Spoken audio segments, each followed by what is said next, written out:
Now, chapter 5. Chapter 5 is all about their childhood. You know how children play the game of householders. We take a coconut shell and put some pebbles into it, and we pretend like we are cooking rice and serve the rice to our husbands and curries. Husbands must be some of our cousins or brothers, and and we used to play that, right? So those kind of games, not exactly that coconut shell ചിരട്ടയിൽ കഞ്ഞി വെക്കുന്ന അങ്ങനത്തെ കറിയല്ല, മണ്ണൻ ചിരട്ട അങ്ങനത്തെ പരിപാടിയല്ല ഇത്. This is different. They used to play the games of where someone pretends like a naikar, upper caste man, while the others will pretend like they are the paraya people, the exploited people, the workers, and the naikar will be making them all work. So these are the games that they used to play. These are some descriptions about the little games that they used to play as children. These are very sweet memories of any person, not only an author, any person, right? We remember everything we played in our childhood, right? Yes. So see, but she mentions here and there the differences that girls and boys had in their childhood. See, when we girls grew up, there was no more play. We went to work during the day, came home and saw to the household chores. That was it. There was nothing else. But the boys, when they hit teenage age, they would go for cinemas. And women were banned from their community. Women were banned to go to movie theaters because women, if they young women, if they go to the movie theater, other men from the other caste, they would try to capture them. This was the belief. So the elders prevented women to have any sort of entertainment at all. So this is the description in chapter 5.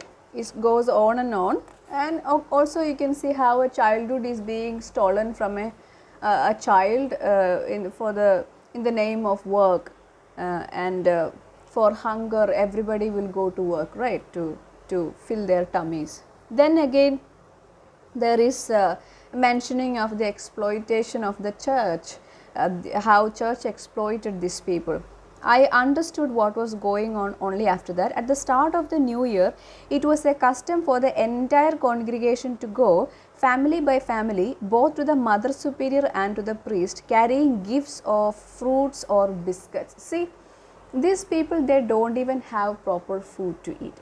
They have never tasted an orange or apple or any sort of fruits, nothing, no dessert, nothing, just dried fish curry if they are lucky, and sometimes rice also, gruel, rice gruel, and this is their food. And in every new year, church makes it a point to demand gifts in the form of fruits from these people. So they just spend the hard earned money, buy the fruits that they had never tasted by themselves, and they will give this to the mother superior of the convent and the parish priest. So they made it a custom. Who? The church. So it is mandatory, right?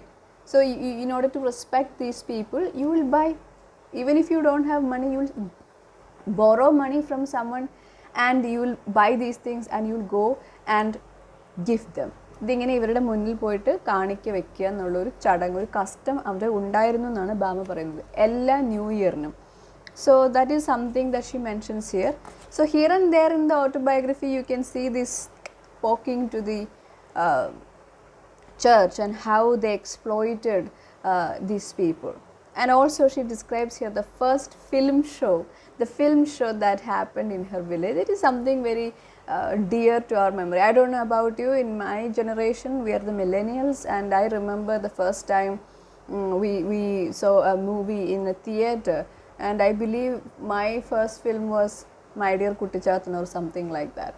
And not because films were there, not there, or theaters were not there, but simply because going to the theater was not for children or women at that time. Men used to go to the theater, and especially in villages, and women and children, they would go to the theater only when for children, our fathers would take us to the theater, then yes, we can go to the theater. So otherwise, no.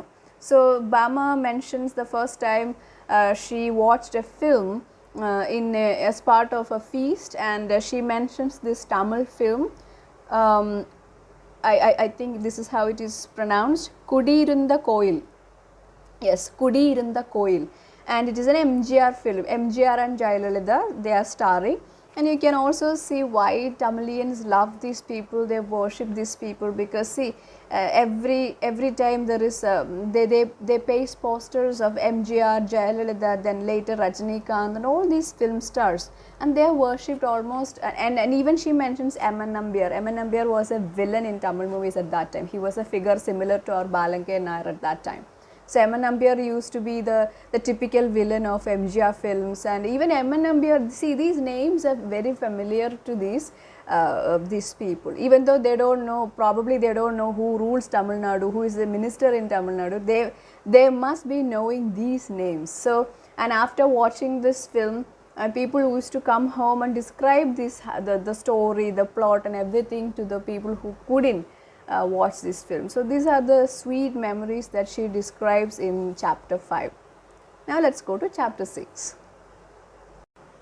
Now chapter 6. Chapter 6 is all about her studies, higher studies and everything, the struggles that she faced in the field of education, those things. And she mentions how she was always a smart child, a smart student, and how her education was supported by the nuns in her locality and everything. See, and also she describes how she was influenced by the nuns. Later you can see that Bama, the author Bama, she was a nun for some time. So she here mentions how she was drawn to the idea of convent and why she hated it. That we will discuss in the upcoming chapters. So anyway, see, before they become nuns, these women take a vow that they will live in poverty, but that is just a sham. The convent does not know the meaning of poverty. When the bell rang, there was a meal. And was it just rice that we were served? There was always food of all kinds. By turns, at each meal there was meat, fish or eggs. There was always an abundance of fruit and a variety of vegetables. See, she is surprised because convent is based on this poverty, obedience and chastity, right? 3 rules. And she says, Bama says that she never once experienced what is poverty when she was in convent or the hostels run by the convent people. Of course, in hostels, yeah, they have to pay, so they shouldn't be starved. But in a convent, she was a nun. She not even once she experienced poverty, hunger. So yeah, there is an irony here. Convent life had changed me fundamentally. I, who had once been bold, had become an extremely timid person. This particular thing, that how convent changed her character, she again mentions in some other chapter, that you can see. See, she was a very strong, bold girl. She was hardworking and she knew how to face struggles in her life, and she was completely emotionally independent before she joined the convent. But after joining the convent, Bama says that I became very weak. I became an emotional drama queen. She didn't say drama queen, but emotionally very weak, an imbalanced person. She couldn't handle the stress of being alone. She couldn't handle the fact that what society would say if I leave the convent and come home. So these were the things that she mentions here. And chapter 6 is about her education, and that's it. Now let us talk about chapter 7. Now chapter 7 is all about her religious upbringing by nuns. This chapter talks about, how she was taught scriptures and how she always won the prizes to remember scriptures, the little competitions held by the nuns. The nuns never seemed to tell us any cheerful stories. It was always stories of the devil, how they used fear as a tool to introduce church and faith to youngsters. And Bama realizes that later none of the stories told by nuns are true. And again she mentions, I would say this in Malayalam. For Christians at least you know this. നമ്മൾ വിശുദ്ധ കുർബാന സ്വീകരിക്കുമ്പം നാവിൽ സ്വീകരിക്കുമ്പോൾ പലപ്പോഴും ആദ്യ കുർബാനയുടെ സമയത്ത് പറയാറുണ്ട്, ഇതിൽ കടിക്കരുത്, തിരുവോസ്തി കടിക്കരുത്, കാരണം അതിനകത്ത് ഈശോയുണ്ട്, അത് കടിക്കരുത്, അത് ഈശോയുടെ ശരീരമാണ്. So we try our best not to bite it. Somehow we will just try to melt it in our mouth without touching the teeth, and we'll swallow it. And Bama mentions that here, how she struggled to not to bite the host, and one day she wanted to try what will happen if I bite it, because the story that she heard from the nuns was this: if you bite it, blood will come out of your mouth or from the host. So it is the body of the Christ, you are not supposed to bite it. And she wanted to test it. She is very experimental here, and she bites it, she chews it, and she swallows it, and she wipes the mouth and see if there is blood in it, and she says no blood. So all those stories were designed to scare these children. So here she, see, these are not very serious matters, but she says that how church uses this tool called fear to make sure that people really stayed in the church. So that's what I believe she talks about here. See, most of the children attending the school were from our streets. All the same, all these children had to walk the distance there in order to study. There were only a few upper caste Christian children, and she talks about the school, how majority of the students were lower caste and everything. And let's go forward. Is there anything else that we should remember? Let me see. It's quite long actually. This chapter is quite long. I think this is the longest chapter, the 7th chapter. Yes, there was no love to be found in that convent. See, she describes the experience after joining the convent. She never felt any love or affection.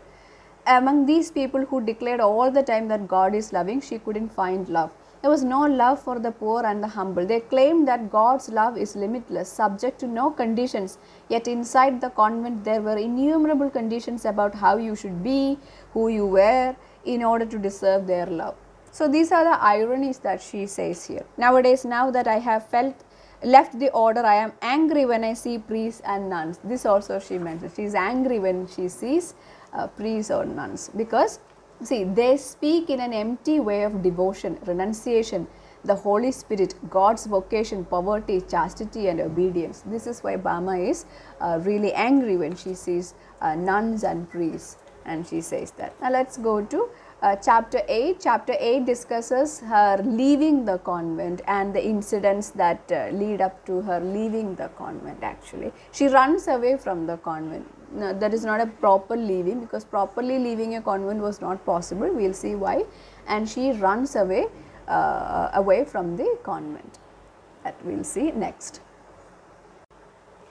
In chapter 8, like I said, leaving the convent, yes, see, she describes how the convent life treated her, how she found it difficult to obey so many rules, and how everybody was forced to keep quiet even if they found something uncomfortable, how obedience was always reminded, always forced upon them in order to maintain the decorum in the convent. She found it very difficult actually. See, if the food was like this, the buildings were even better. See, food was better, buildings were better, comfort was better, everything was good, but she didn't like that lack of freedom. That's what actually I think Bama finds it really extremely difficult here.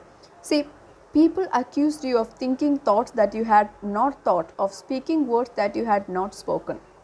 Until you made your final vows, you had to run about like a young child, dance to everyone's tune. So see, this extreme obedience is something that she finds a problem with. So this is why ultimately she decides to leave the convent also. Here in this chapter, we can see that how a convent never protected poor children, although convent always said that we run schools to raise the poor children. But she says that technically it never happened. See, every now and then there would be complaints about the poor children. The rich children would complain, and of course the convent would take sides with the rich children. So technically there was no helping the poor children. And Bama says that critically, she says that the convent's ultimate aim was to make money from running the schools. Other than that, there was no other aim. In the name of helping the poor, they made money. That's what Bama says. Yes. Okay. Yes, the nuns are required to make three vows: poverty, chastity, and obedience. But in truth, the vows become a means of control and enslavement. This she mentions repeatedly in this autobiography. See, again she says, they means here nuns, they spoke so eloquently that we should love everyone, for we are all God's children. Yet the people they chose to talk to, those whom they admitted into their schools, those with whom they claimed relationships, were all rich. These are hard reality, but yes, she picks at everything, she mentions it, and it is very critical, and it goes on and on actually.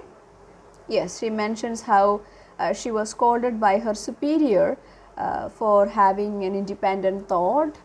Then also the incident goes up until,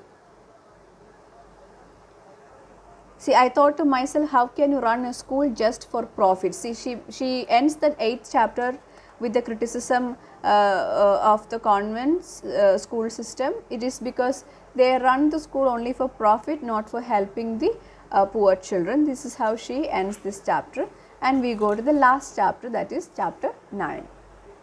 Chapter 9 is the last chapter. Here she mentions how she runs away from the convent. See, from Tamil Nadu she gets a transfer to Jammu and Kashmir, from the same convent, and they are sending Bama to Jammu and Kashmir. And when reaching Jammu,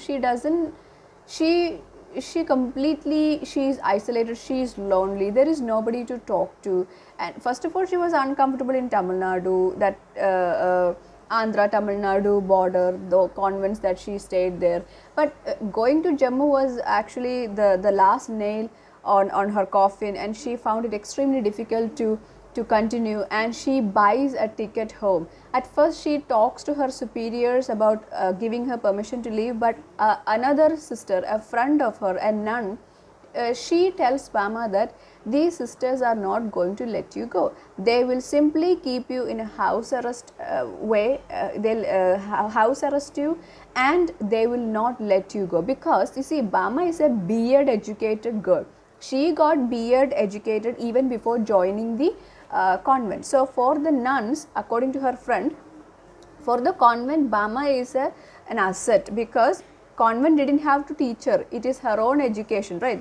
The money was by Bama's family and Bama's hard work. So they are getting a teacher who can earn money for the convent. So why should they let her go? So Bama knew, okay, this is what's going to happen. So she secretly buys a ticket home, and she stubbornly she tells the superior, I have to go. They are not very happy about it, and she goes home, and she reaches, and a friend of her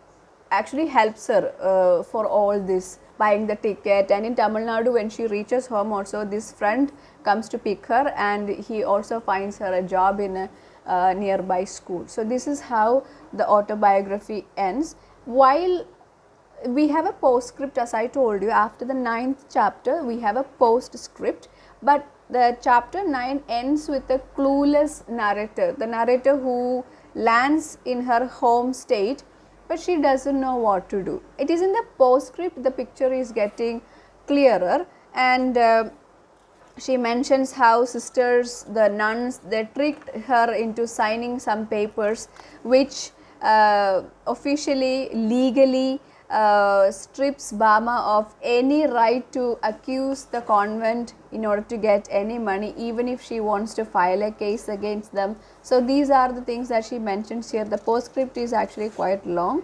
However, it goes, and she also see, because I had forewarned him, the postscript ends like this: because I had forewarned him, my friend was waiting for me. There were a few others there with him. By then my mind was completely empty. So this is how the story, the autobiography ends, and in the next video I will discuss this autobiography, and we will see what are the major themes, what are the major things that you should remember. Okay, bye bye.